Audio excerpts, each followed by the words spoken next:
The Karnataka government has requested the vice chancellors of universities in the state to consider deferring the semester examinations of degree courses by a month, citing COVID-19 third wave. G. Kumar Nayak, Additional Chief Secretary in the Department of Higher Education, stated in a press release on Wednesday that the vice chancellors of all the institutions have been asked to take a call regarding postponing examinations since the syllabus is yet to be completed.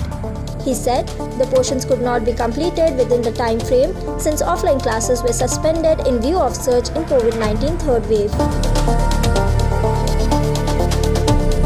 In a statement, Nayak said some of the universities had already announced the schedule of semester examinations, but the Commissioner of Department of Collegiate and Technical Education had written a letter asking to postpone the examinations by a month in order to enable students to prepare better.